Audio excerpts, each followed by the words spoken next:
hadn't really been keeping up with Wes Anderson when one day a friend posted the trailer for Moonrise Kingdom on Google+. About 12 seconds into it, I thought, man, this film rips off Wes Anderson so hard. Of course, I started to see his key players and realized that, in fact, it was a Wes Anderson film. If you've seen the YouTube video Wes Anderson's Spider-Man, you know that his signature style has now completely lent itself to parodies and homages. Barring the 60s and 70s British rock replaced here by Hank Williams songs, the typical aspects of his films are all present in Moonrise Kingdom.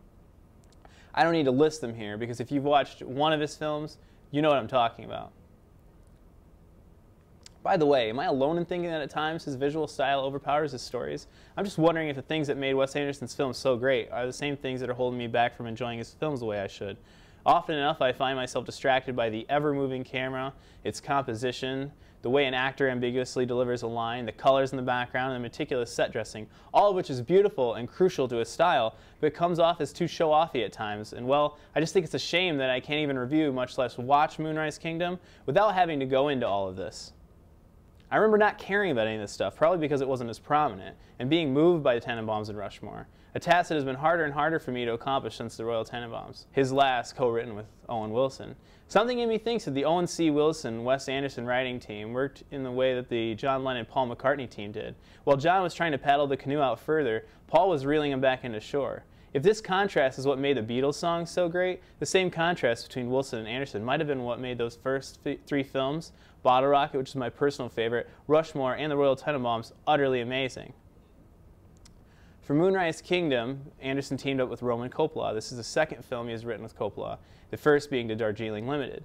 Since the Fantastic Fox, Anderson has been on an upswing, and Moonrise Kingdom is no exception. It was highly enjoyable, and if you can look past all of its trademark Anderson cuteness, is it worth the price of admission? Who cares? If you like Wes Anderson, you'll see it regardless.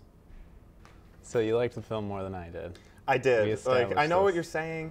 I know what you're saying with the whole like Wes Anderson-ness, just like bleeding through the film in this one. But like, I still think that that's. I mean, it's such like a unique experience. It sure is. Like I get what you're saying about how like, I mean, yeah, like Royal Tenenbaums, like that was kind of like his peak. Like, yeah. Like around there. And since then, he's still been because he was able to mash the two things, the story and the characters, plus his like vision. Yeah, he's been telling like the same kind of story. But I feel like Moonrise Kingdom was like different from like the normal kind of like, because all of his movies involve like dysfunctional families, but most of the time they focus on like the siblings. And I felt like this time it was more about like the journey of like the younger couple, and I really liked that story. Oh yeah, no, and I mean it just had some great stuff. I mean there's. You know, it's not that I hate it, it's just that I think it deserves a second look, as all of his films always do, I think. But there's just, you know, there's just something about it when you, that first superficial viewing, and it's just kind of like, oh man, I don't know, I'm taken aback, and it causes me to just have to, like, I have to dig deeper, and I don't know, so it's hard to do. Yeah, I mean, like, Wes Anderson movies are, like, close to my heart, because, like, even from high school, I mean, I'm a white suburban kid, so like I love Wes Anderson movies. Yeah. Like it's kind of like drilled into you. Yeah, absolutely. But I mean, like this one, I feel like this one like just does something different that the other ones don't do. Yeah. And I just think the story is very unique, and I like how they kind of switched it up, like the music, like you said, because like it is before like all like the like I feel like he was trying to do that with Darjeeling Limited, but like he almost tried to do it too much with that. But I felt like this was going more back to like the roots of his like dysfunctional family kind of stuff.